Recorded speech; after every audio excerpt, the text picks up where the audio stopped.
Hear me, O changer of ways, bless our beastmen with blue taints and bodacious bosoms. SFO Grimhammer returns, and the Raven God watches with interest as the skeins of fate whip and worm their way between these two armies. It's a mirror match, beastmen versus beastmen, because Skaven don't exist, and to imply otherwise is heresy of the highest order. We have come to the Shrine of Ill Omen, aptly named because there will be more than 5,000 dead furries when all is said and done. That'll happen. You've got Scryer tech, abominations, and massive unit sizes hitting the field all in stride. So strap in, should be a fun one. Ratmen have the high ground, about 4,800 strong, so we're talking a true vermintide as they take the hill on top of the Shrine of Ill Omen, and they'll have even more once the enemy below rises up from the depths. For the Beastmen, leading the Bray Herd is a Beastlord of Tzeentch. He raises miscast chance around him, lowers magic resist of anything nearby, and he can snipe out single entities with his Skyfires, a bound magic missile that packs a pretty brutal punch from long range. Same idea with the Tzaangors that are backing him up. They hunger for magic. They each have 5 volleys of bound magic missiles that kind of function as their range attack. So even though they do have bows, they use their magic missiles as their range attack. Each one of those volleys will have a cooldown, and they'll let loose a torrent of magical arrows that isn't incredibly effective against full units, but can murder a large monster or character. In keeping with the Tzeentch theme here, for Chaos Spawn, they hit every branch of the ugly tree on the way down, but they're unbreakable, they're poisonous, and they have a lot of mass, so pretty good combination for tearing through Skaven hordes. Bunch of Gore Herd, 2 Cygors, including the Eye of Morslib. Those amber chunks ripped straight from the heart of Athaloran will flatten a big portion of the Vermintide before they ever have a chance to do anything. Well, that's the hope anyway. Skaven slaves aren't a large threat, but there are a lot of them. There's a Plague Monk front line, a couple weapon teams in the rear, ton of slingers who can savage the low armor of the Beastmen, and a Hell Pit Abomination for hunting large monsters, oozing with Warpstone ectoplasm. In the vanguard is Ikit Claw, the Spice Marine, rocking the Mark IV Maximus armor. He's got a Nemesis Force Halberd and a Combi Flamer on his left paw. Hail the Great Horned Rat! The boy is blessed with some serious swag for this one. Crack's Call and the Brass Orb, his only spells.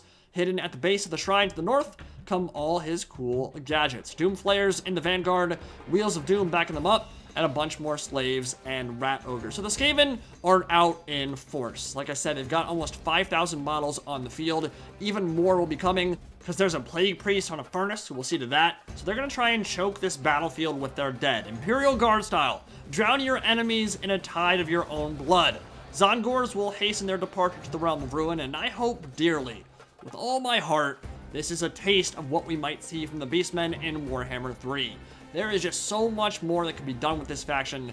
SFO does them the justice they deserve, but to be honest, these volleys are not meant for shooting Horde-style units. No idea if it's intentional or not, but the best application for these Skyfire missiles is in the face of a single entity Lord or Hero, or into that Hell Pit Abomination. Gonna get a decent volley into those Rat Ogres and barely tickle them, so at that point I realized, okay, that's kind of a waste of my time. Should probably fire at something else. Chaos Spawn gonna get in there, and even though these are Gold Chev clan rats, they are going to get run over by the abominations from the warp. Hell Spawn getting in there. Rat Ogres charging in. They're a bit more elite tier, a bit more high tier in SFO. Definitely better melee stats than they have in vanilla.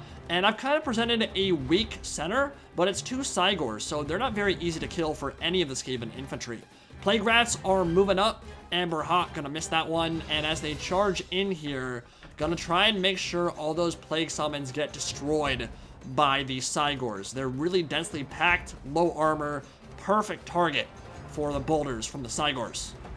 That's why we have the Ungor Raiders too. Really good, really cheap archer unit that's great for killing Rat Ogres, for killing Hell Pit Abominations, for killing Plague Monks. All that focus fire gonna do a number on the low armor of the Skaven. Tzaangors are having a wonderful time. They eviscerated those poor Rat Ogres and they're pushing through now, using their speed and their mobility to harry the flanks. Cygor getting a glorious shot into the flank of the Plague Monks, and the Razorgore Chariots and the Chaos Spawn are going to follow that up, protecting the Ungor Raiders. They did try to get a downhill charge, but 120 charge bonus on the Razorgore Chariots is going to prove way too much for those Plague Monks, and they are unbreakable in SFO. They have almost no melee defense as a trade-off, and they're going to get destroyed as the Chaos Spawn charge in. Perfect target for them. So the opening engagements have gone well for the Beastmen. They're swarming up that hill in the choke point, and the Wheels of Doom are coming in from the right flank. Beastmen, Razorgore Chariots, and the Ungor Raiders all teaming up and try to stem the tide here. Only bonus versus large the Beastmen have is in those Tzaangors over on the other side of the battlefield. So the Ungor Raiders have a really important role to play in getting rid of those Rat Ogres and letting the rest of the highly mobile stuff for the Beastmen move out. Now, as we take a look at this side, this is the problem with these kind of big battles and fighting in a choke point. You can get a little bit blobbed up, but if we know one thing about SFO, we know that there are a plethora of options for deleting blobs, whether it comes from warp fire throwers firing in or spells. So let's keep an eye on that. That could get a little bit problematic, especially with Poison Wind Mortars firing in too. And yes, indeed, there is a spell going down. Beastmen doing well on the right flank considering how much stuff is over there. And yes, we're gonna get a Cracks call from Ikit Claw, and it is going to delete these Tzaangors from the game. Doomsphere on top of it, the brass orbs sucking them into the realm of ruin. And that's going to be the end of much of that wing. Not all the Tzaangors died in that spell, but a hell of a lot of them. And that is super unfortunate. Chaos Spawn are going to have a whale of a time here. I mean, they're doing perfectly fine. Storm Vermin are a problem for them, but they just fought in that choke point, and the Vortex and the Doomsphere spell, it hurt bad. But Purple Sun Azaria is going to go back the other way, kill a bunch of Storm Vermin and weapon teams in the Skaven rear. But yeah, that hurt a lot. The Tzaangors are 1,400 gold, so losing them is not ideal. There is another full unit fighting on that side, and they're doing a good job dealing with the Rat Ogres and the infantry there. Chaos Spawn getting focused down by the Skaven Slave Singers, but the Razorgore Chariot and the Gore Herd are teaming up with the Cygor, and the charge of those Razorgore Chariots is a thing of beauty. Almost 80 kills on the charge, and they will continue their rampage right through the Ratmen battle lines. Ungor Raiders getting some good shots into the Hell Pit Abomination. Their focus fire will be invaluable in taking down the A-Bomb, and those bodacious blue Beastmen of Tzeentch looking for vengeance for their brothers in arms, using that bonus for large spear to ward off Rat Ogres as they wait into the Clan Rats. Brayherds technically won on this side because they now have a free avenue of attack into the Thagaraki rear, and the Beastlords chasing after the Rat Ogres, which is pretty funny. But from a cost efficiency standpoint, Ratmen definitely came out ahead after that gorgeous Cracks call. SFO Magic shows no mercy whatsoever, man. It is brutal. But the Vanguard ambush and Harpy attacks are beginning to bear fruit. They've come screeching in from the rear, into the weapon teams, into the slaves, causing tons of havoc. And the armies have switched deployments. Cygors moving away from their initial start location. That forest getting swarmed by Ikit Claw and his goons. Ikit Claw himself letting loose some gouts of warp flame. Loves the smell of napalm in the morning. It smells like victory. But Beastmen are winning on the flanks and coming in from behind. Skaven looking much stronger in the center after taking over that initial stronghold and pushing through with the Hell Pit Abomination. So it's kind of a tale of two battles right now. Beastmen coming in from the rear, causing so much carnage there, but the Hell Pit Abomination is strolling back, and if he gets his claws into those Chaos Spawn, they're gonna get destroyed. So this whole wing probably needs to retreat. It'll give the Cygors more time to fire in, and the Doomwheels, the Wheels of Doom, and the Doom Flares have pushed all the way through, gotten on the Bray Shaman of the Lore of Death. Would like to keep that alive if I can. I've gotten a couple Spirit Leeches on the Wheels of Doom with him and Purple Sun Azarius, but he has a lot more Winds of Magic to use. Many more gifts to share from the Changer of Ways, and the Beastmen will have to retreat from this engagement. Starting to look a little bit hairy. Cracks call coming down, and it is going to make tomato paste out of those Ungor herd, but it was a severely depleted one anyway, so not the biggest deal in the world. The Beastlord is going to start going to work on Ikit Claw, and he can beat the brakes off him in a 1v1 scenario, which is exactly what's happening right now. So watch that. Harpies just routed, trying to shut down the Skaven Slave Slingers and the weapon teams.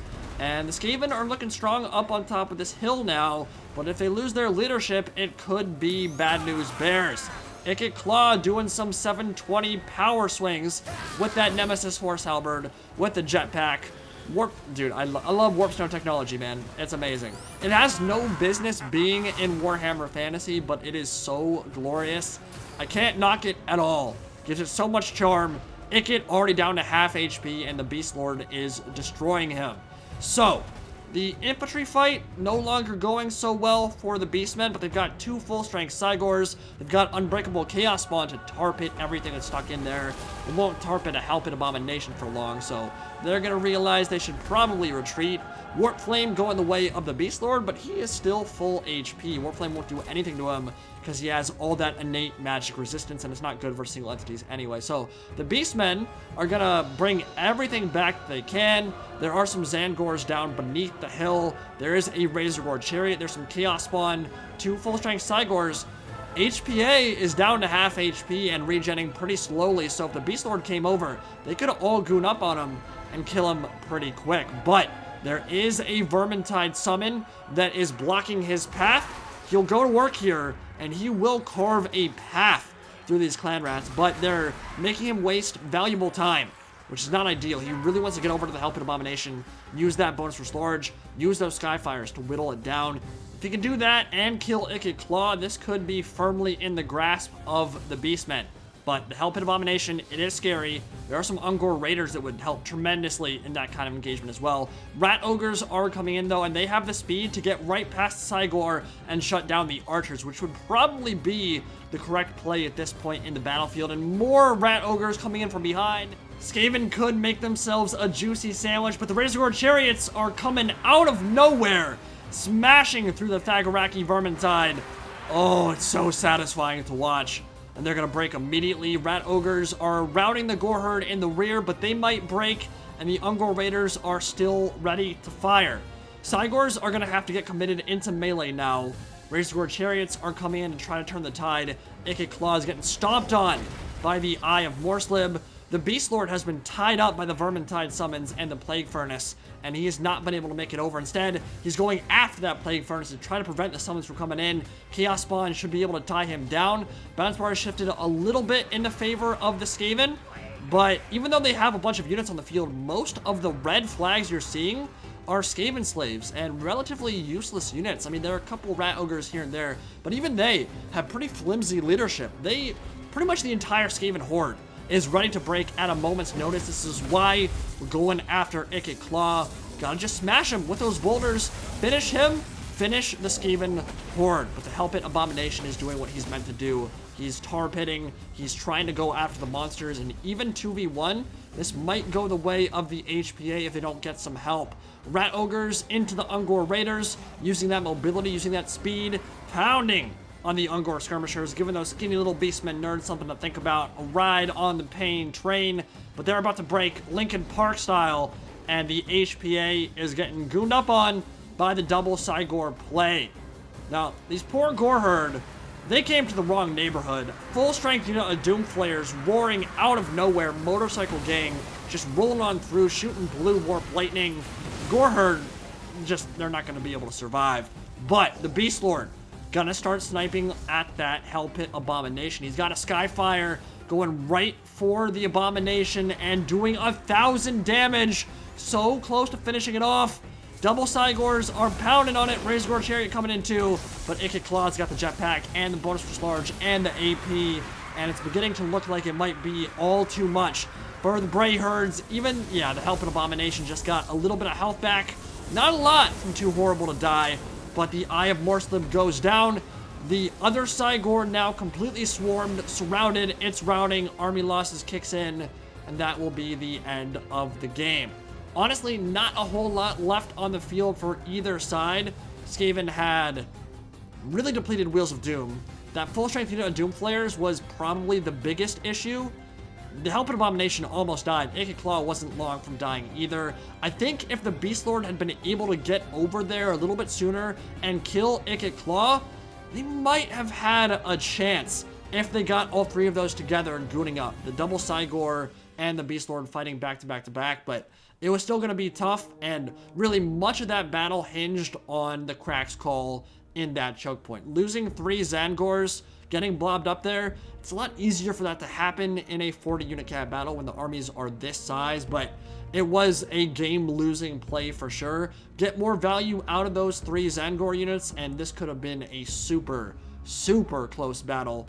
But we know, after all the SFO Grimhammer games that have gone up on this channel, we know how powerful, how impactful magic is in this mod. If you layer your troops on top of one another, they will get sent to the nether realm. They will get punished hard. And vortexes, wind spells, it matters not. They're gonna get completely eviscerated if you do what I did there. So, would have been a lot better, I think, to have maybe 2 Tzaangors, 2 on each flank. That way, not all the bonus versus large is focused in that one choke point where you kind of got to push through. Having 2 more over on the other side of the battlefield, I think would have helped a lot. And that little change in positioning could have changed a lot for me and made it much less likely to get blown up by a single Crack's call. But GG, see you next time, peace out.